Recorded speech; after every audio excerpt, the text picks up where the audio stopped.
meeting on business and culture to be held in a hybrid meeting conducted remotely via WebEx and physically in the council chamber in the Guildhall in Derry.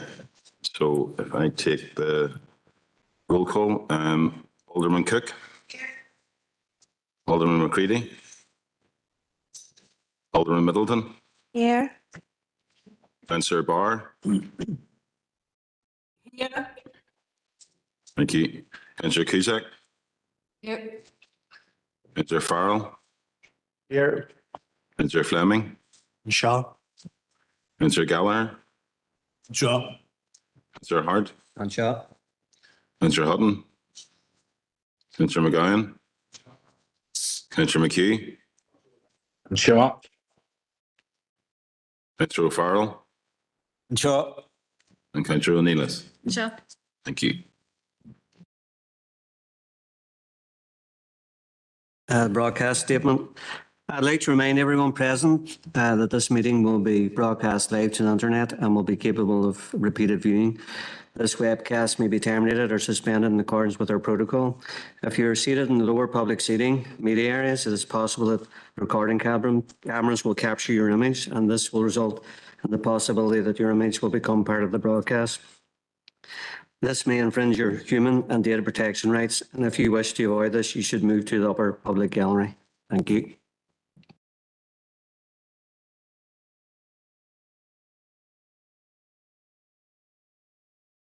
Declaration of members' interests. Anybody?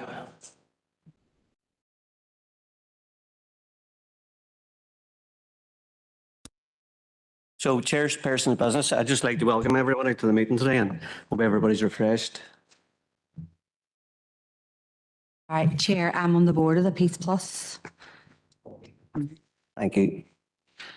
Just like to welcome everybody to the. Oh. I'm on the board as well for Peace Plus.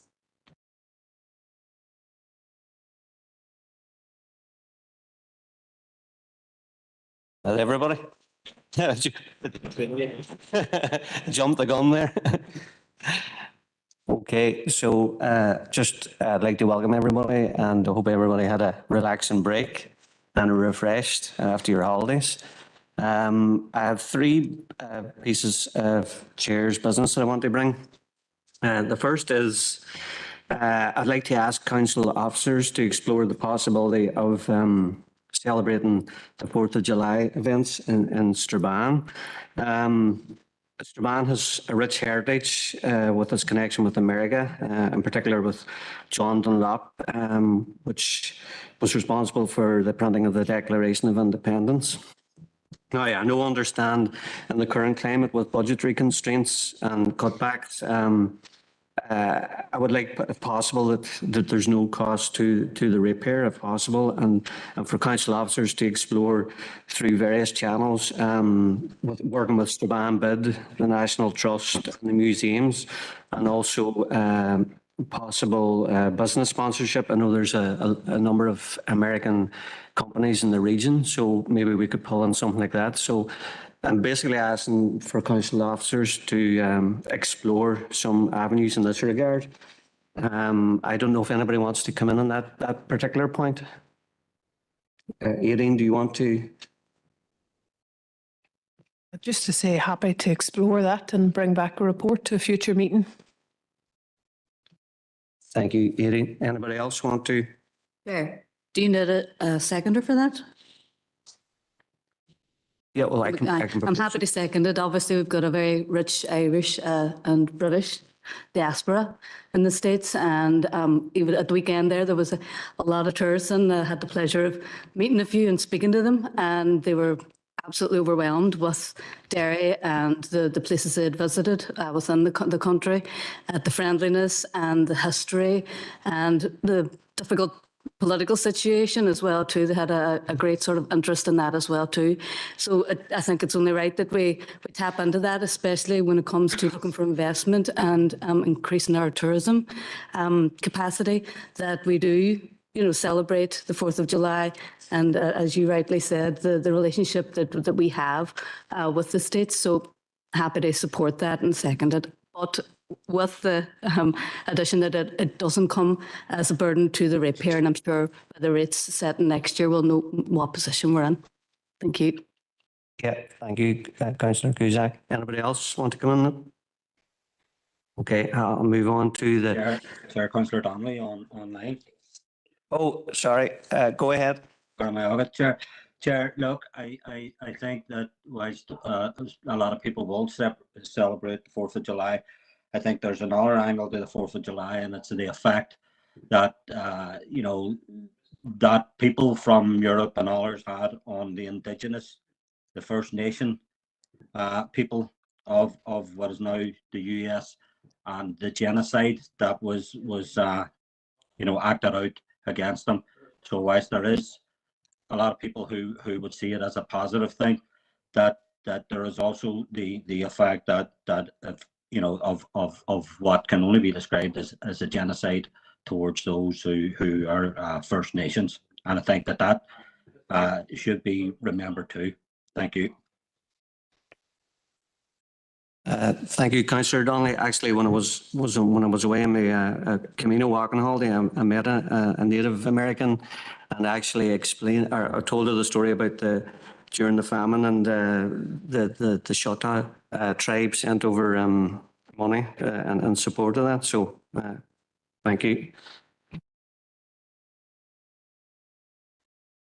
Okay, on to the second item. I just wanted to recognise the jobs fair that was happening in the city today, and I hear it was a great success by all accounts and well attended, and the mayor attended also.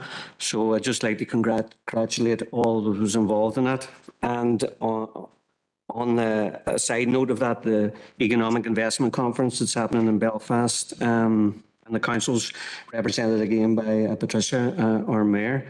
So I'd just like to congratulate all involved in that and participating. And do you want to come on that, Kevin? Just on the jobs fair, there's the second one's in Strabane on the 27th in the Alley Theatre. Just get a wee bit of free publicity there. All right. Thanks, Kevin. Councillor McGowan. Just on the investment conference, it's great that our mayor is in Belfast today, representing everyone in this region, because jobs in Derry mean jobs in Donegal. I would just call on, I think every investor will be looking for political stability. So it's a pity we don't have an assembly. But nevertheless, there's people there that want to invest. So we're sending a message for this region that we're ready for jobs. And I just wish Patricia, our mayor, the best of luck. And also just call on all political parties. The quicker we get the assembly, the quicker we can benefit from the unique position we have now within the EU and the world. Thank you, Councillor McGowan. Anybody else want to come in? Councillor Donnelly, you have your hand up. I'm not sure if that's from the previous topic. Apologies, Chair. I'll remove that. That was from the previous topic. Thank you. So moving on to matters arising.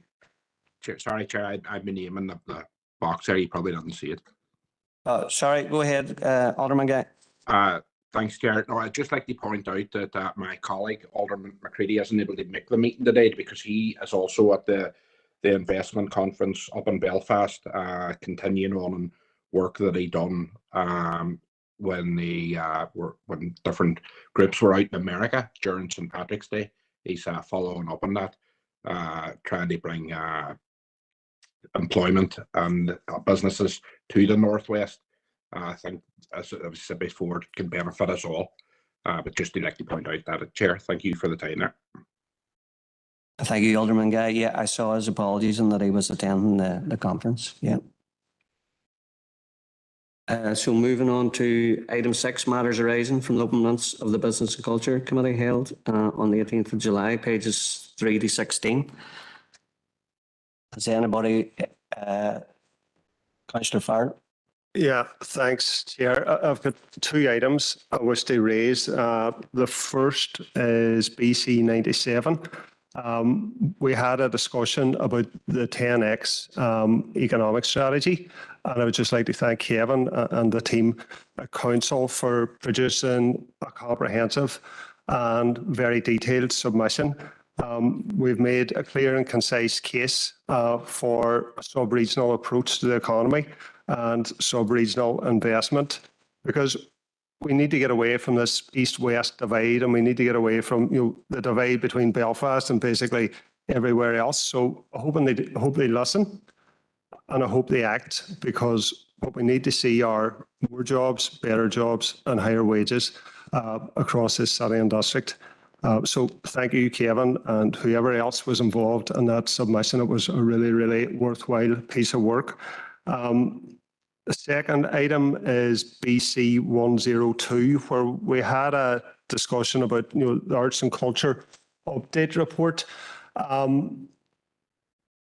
And at that meeting, I had referenced that we had a delegation from DFC here in May 2022. And the purpose of the delegation was about addressing the historic imbalance between Belfast and the Northwest when it comes to funding from the Arts Council and funding from DFC in relation to arts and culture. At that meeting, we were told that the culture, arts and heritage strategy was being developed. It would take approximately 18 months to roll out. And I know we don't have a government at the minute, but I note that one of the final actions when Deirdre Hargey was minister, before she was forced to resign in October 22, was that she produced a paper called Culture, Arts, Heritage Strategy, A Way Forward. And part of that was that a local government catalyst group was meant to be established. So I've got a question about that. Has there been any communication between the arts division or culture division within DFC that are leading on that and this council? Because a lot of time has passed since that document was produced, and the divisions aren't going away. If anything, they're being exacerbated. So have we had any correspondence? Has there been any consultation? Has there been any movement whatsoever with the development of that strategy? Because I know our local co-delivery group has made submission after submission, with really, really, really valid points that would make a difference. But I don't know if those are being listened to at all. We don't know if there's any work being done on this. So do we have any feedback? Thank you. Thanks, Councillor Farr. Do you want to come in there, Eddie? Yes, so my understanding is the work is ongoing, and there has been consultation with the sectors, which we have facilitated with the Arts and Culture Co-Delivery Group. But what the current status of it is, I couldn't say at this moment, but I'm happy to follow that up and come back with an update from the department. But I know that work has been ongoing over the last number of months, and there have been consultation sessions with the sector around the development of that strategy. But as I say, where exactly it's at in terms of its publication or whatever else, I'm not sure, but I'm happy to pick that up. Yeah, thanks, Eddie. Alderman Hussey. Thank you for the opportunity, Chair, and a member of committee. First one's a point of accuracy, which I apologise for that I didn't pick up at the full council meeting. Hussey is spelled with an E. Hussey without an E has a different connotation, which some might agree with. Moving further on, page 15, it's item 107, the engagement with Newton Stewart and Castlereagh businesses. The survey was carried out. Alderman Kerrigan had asked for details regarding the responses. Were those made available to all councillors, or can they be made available? Thank you, Chair. Thanks, Alderman Hussey. Kevin? I need to follow that up. I'll come back directly on that. I just don't know off the top of my head. Check it out. Thank you. Anybody else? Everybody okay then? Move on to item 7. You're open for information. We're open for information. So if anybody has any comments. So if anybody has any comments. Peace Plus update and co-design, local action plan. Kevin? Yeah. Or is it just anybody? Yeah. Everybody happy? Car park resurfacing. Sorry. This is an item 7. Yes. Yeah.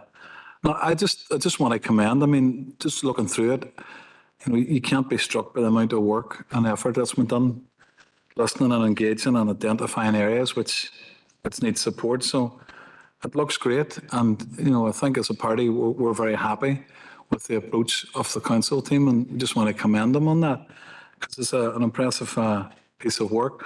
So that's just fingers crossed. Now we know it's a submission, but it reads very well, and I know from my own area, Ballyarnett, there's quite a lot there, but it's right across many areas, and I know we probably do this all the time, but when you see it in that way, done in that way and presented that way, in this climate where there isn't a lot of money, for a lot of groups, this is probably the last, it's the last chance at European money, but it's a lifeline, but it's also providing great services. So the approach, the listening and the engaging is to be commended. And I just want to thank all the officers who took part in that. Councillor McGowan, anybody else want to come in? Oh, okay. Just briefly, just to echo the comments of Councillor McGowan. Obviously, this is an investment from the EU to the tune of over €1 billion into the north and bordering counties. And again, I'd like to pay a tribute to the team at council, the community partners, the councillors, everybody that sits in the Peace Plus board, who have worked for months and months and months refining, the offer. And as John said, there are projects from each DEA right across the city and district, and there are district-wide projects as too.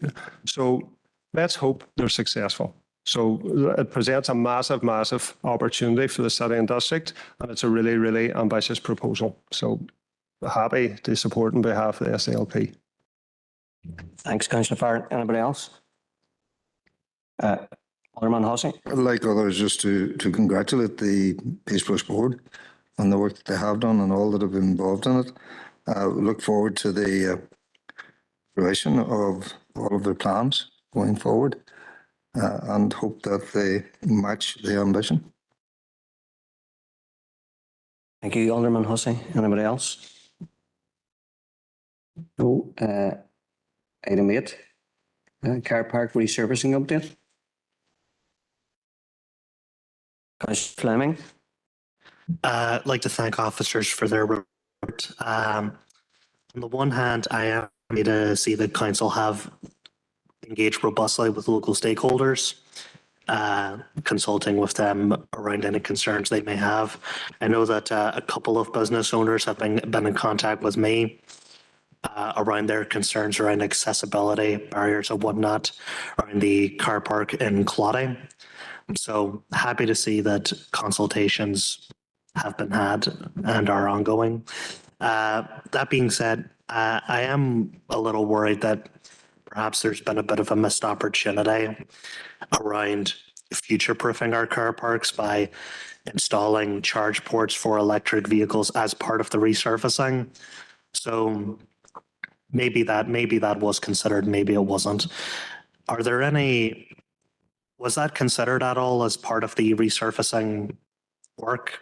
Has there been anybody in council that has been consulting with resurfacing as part of these resurfacing works? Thanks, Councillor Fleming. Kevin. I mean, so the genesis of the resurfacing was done primarily on the basis of health and safety at that point in time. So, and it dates back a couple of years in relation to trying to get the car parks assessed, get them costed, get them planned. And at that time, we had a very fixed budget in order to do that. And so the works and the prioritization is about trying to get these car parks up to scratch from a health and safety perspective. We've tried to maximize the budget available to do that. Unfortunately, there wasn't any additional budget to be able to, these are all free car parks, I might add, but there wasn't any additional budget available then to potentially upgrade, and install car parking charges. Now, what I would say is that independently of the resurfacing work, we are proactively on an off-street car parking perspective discussing and talking to operators who are out there who are interested in potentially delivering this service. It's not a very, it's quite a complicated landscape legally and financially, so it's taken a bit of time to try and bottom those out. But the ambition would be to try to be able to engage with the private sector to be able to deliver that, so it would come at no cost to the ratepayer in that respect, and especially whenever those car parks that we're talking about don't raise revenue as it stands. So it has been considered. It just wasn't able to be done within the budget that we have at the minute, but it's an ambition of the council, as it is right across, to try to, it's part of our wider climate adaptation plans and that type of thing. Thanks, Kevin. Alderman Hussey. Thanks again for the opportunity, Chair. A couple of points, and it's really on regard to the timeline. I think we all know this was due to start in June. Things have held it back. I'm presuming that the first site has been completed. Supposed to have been ended on the 9th of September. I don't know if it has. I note Albert Street in Castleberry, the main car park, is due to start on the 18th, which will be next week. A couple of points on that. When myself and the director had met on site, there were concerns about the actual layout of the car park as such, not alone just the surface, but the actual layout, and indeed the state of the hedges, etc., that are within that car park. So I'm wondering, has that been taken on board, because they are unsightly? And indeed, some would regard them as taking up more room than they should do. Second point would be with regard to what has already been mentioned there, the EV terminals. There is one in that car park. There was a problem whereby there were 2 ports, but only 1 parking space, which presented difficulties. And I'm assuming that that has been taken on board during the planning for the works that are to be undertaken. And given that the work is due to start next week, I have yet to see any signage indicating to the local population that the car park is not going to be available, because I was in there this afternoon and it's stuffed. So people need advance notice that this car park is not going to be available.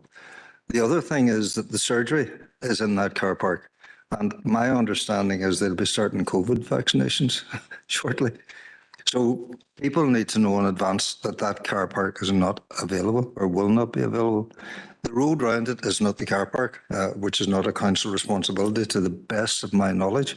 It's just the internal car park that is actually council's responsibility to the best of my knowledge, as I say. So has there been any, or is there any planned notification to local people as to what's happening with the car park, that it will not be available for use? Thank you. Thank you, Alderman Hussey. Stephen. Yeah, in terms of the quick one, Chantal Health Centre is finished. So the first one's been completed.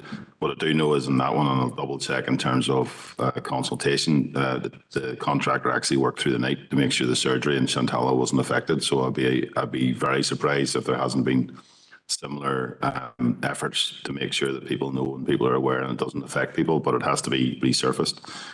In terms of specifically on the flower boxes and the kind of furniture that was in that thing, I need to double check on the schedule of works. I'm not, off the top of my head, I don't know, but I will come back to you on that one, and I will make sure that the notices are up. I'm be pretty sure that that's all been, the consultation has happened. Thank you, Chair. Thanks, Stephen. Anybody else?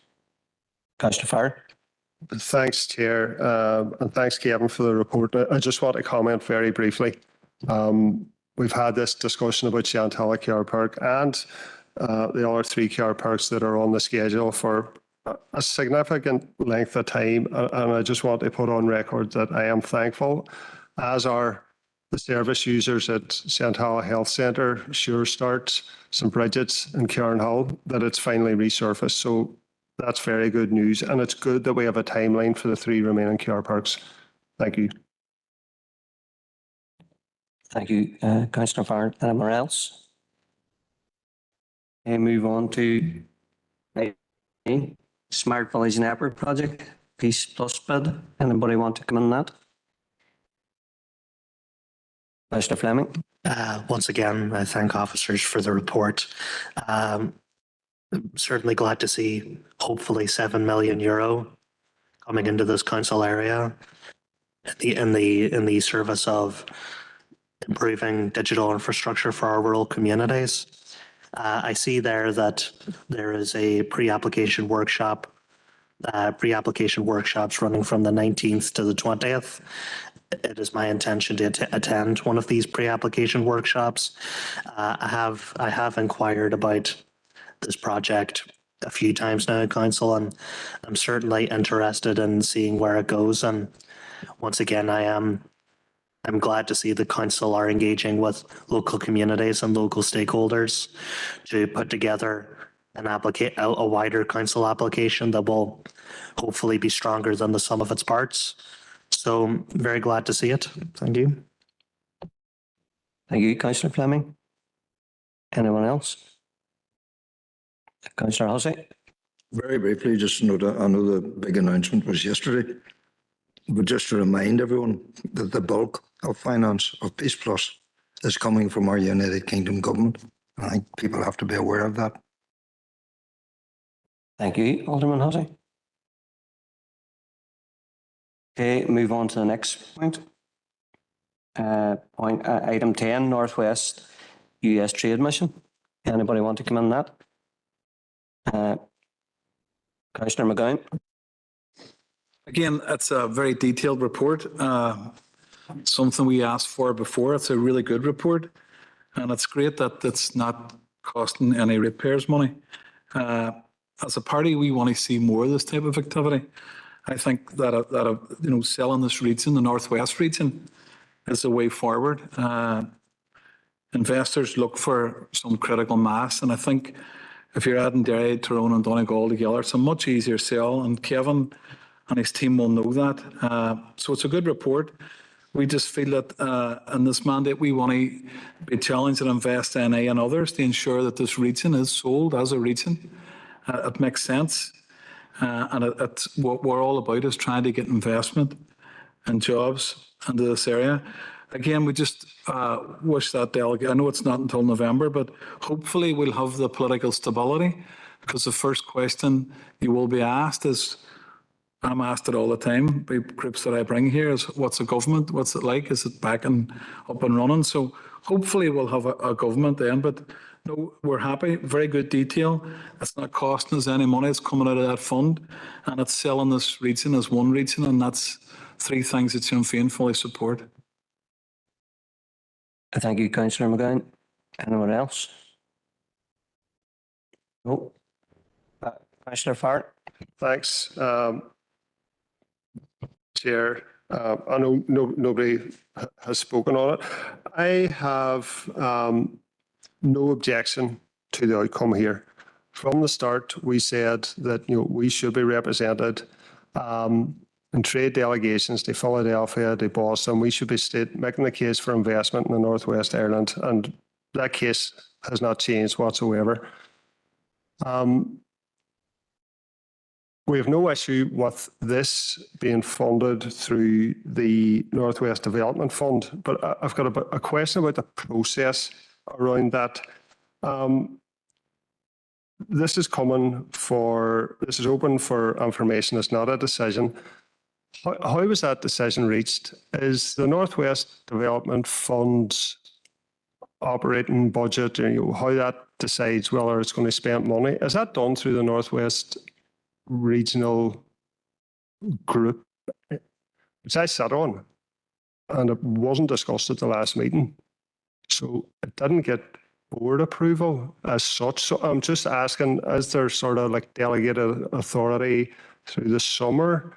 So just a quick question about that. Thanks, Councillor Farr. Kevin. Yeah, so the Northwest Development Group has traditionally funded the US investment mission, and probably, when we submitted papers back in the first meeting of the year, there's a budget that's outlined for US trade and investment activities. What we have been able to do is been able to pare back the costings on the mission. We're obviously reducing the input from a Derry City Instraband District Council perspective on that mission. As you'll remember, in the past, we would have maybe an entire delegation would have attended that would have covered all the different costs from it. We would have had a 5-day program, so we're reducing the scale of it. So basically what we've been able to do is fit it within the Northwest Development Group originally approved funding envelope for this year.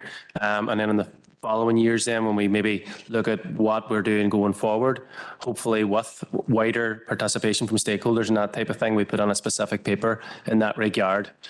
So over the years, Council Farrell, it has been funded through the Northwest Development Fund. The only elements of council funding would have been on potentially officer costs, and depending on the year, whether sponsorship for Golden Bridges came from within Derry City and Strabane or what came from the Northwest Development Fund. And funny enough, 2 years ago it was the Northwest Development Fund, and last year it was within Derry City and Strabane. So it just depends on the year, the nature of the actual mission itself.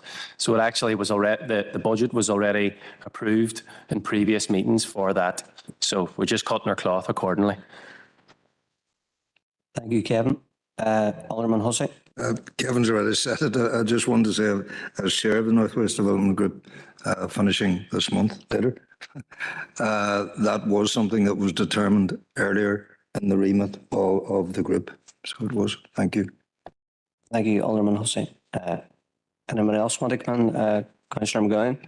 Just one closing point. Bear in mind, we do have Invest in AN here in November, and doing this is fine. I think councils can add value to this on a regional basis. So it's one of the things all members should keep focused when we get Invest in AN here in November. We should be asking for support to do more of this at a council level, because I'm sure it's going to be a good event. But as I've always said, I believe Invest in A should be funding this council to do this type of work, because when we do it, we're on the ground, we know the companies better, we bring them with us. So let's keep that thought. We want more of these. We want quarterly ones of these. And it's better when it's run by the two councils, in my opinion, because they can get people to come out.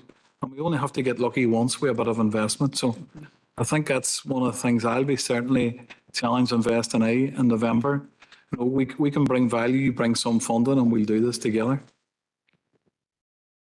Thank you, Councillor McGowan. Anyone else?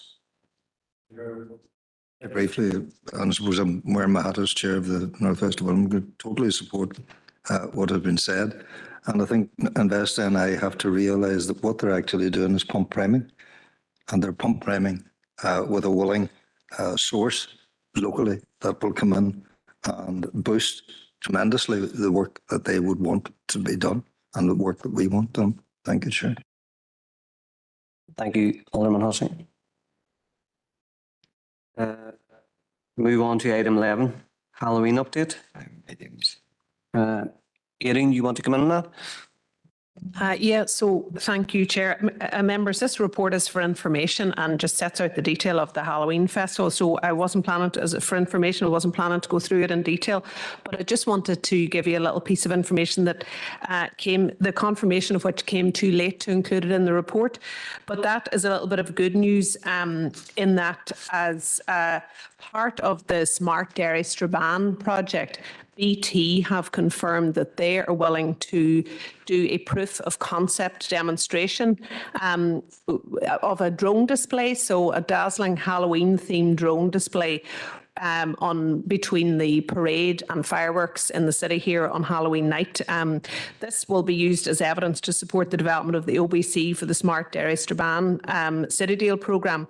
But the drone display is the first of its kind ever in Northern Ireland, and BT, in addition to supplying the drones, will supply the technology for the display and ensuring wireless connectivity on the night.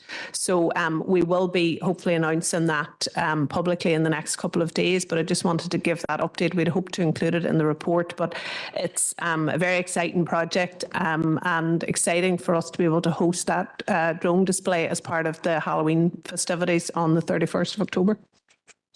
How many did I say? 100. Oh, so I thought I said 100 drones, 100 drones. So you will have seen some of you may have seen some of these fancy displays. in other parts of the world, but this is the first of its the first one ever to come to Northern Ireland. So it's exciting for us to be able to have it here at Halloween. So that's my update further to the report. Thank you, Aileen. Anyone wants to come in? Councillor Cusack. Just want to thank you, Aileen, for that exciting information. That will be a great addition to the great offering that's already, on the agenda for everybody on Halloween weekend. And I'm sure as a city and district, we always look forward to Halloween, and it's one of our it is our most famous festival. It is unfortunate that cutbacks have to be made, but as I've said before, we have to concentrate on the bread and butter rather than the jam. And unfortunately, festivals like Halloween are the jam when we're living in the times we are. So at least there's something new and exciting to look forward to, and I look forward to it being promoted as well too. Thank you. Thank you, Councillor Cusack. Alderman Hussey. Thanks again for permission, Chair to come in. I didn't know where I'm going to, and I'm going to the very start of our Halloween celebrations, and that is the Castlereagh Apple Fair. I just want to thank officers for the work they have done on that. There have been difficulties. They may not have been fully overcome at this moment in time, but it's very welcome that the fair is continuing. It's being kept there as a kernel from which we can perhaps grow back to what it was traditionally in the past, and that is very welcome. Mind you, I have to say the drone display would have been a perfect opening to the Halloween celebrations at the first event of it, but if it has to be done in the city, it's done in the city. Once we get this proof of concept over Castledare, it's the next stop for the drone display. Thank you, Alderman Hussey. Councillor McGowan. Again, now we discussed this in our pre-meeting. It's a pity that the funding's not, there's a bit of a drop in the funding, but again, that's out of our control. But what we did all agree is that we've always had a great Halloween festival, and we're very confident, Aileen, with your team, and we liked the flavour of what has been put in front of us. And we do feel that, it is possibly, people will say it's a bit less money, but it's true that we've going to focus it more in the city and maybe bring back that magic that the festival has always had. If we had a functioning assembly, I don't want to sound like a broken record, at least you can and challenge that, but we don't, and maybe that'll happen sooner rather than later. But best of luck. We think the program's is really good, and that drone announcement today, I was just sitting thinking the chaos that would ensue if I was given that remote control, but I can't fly one, never mind 100. So stuff like that I think only adds to the festival. I know there was a few other things that I was told about other potential sponsors, but having BT there, having them come on that event and using it to showcase is stuff that we should look at in the future as well. And maybe at some stage in a few years we make it a fee of people who see that the traffic that comes through in those days and the benefit of using that festival to get their product, their message out. So well done, and we look forward to a more concentrated but a very good Halloween festival. Thank you, Councillor McGowan. Anyone else?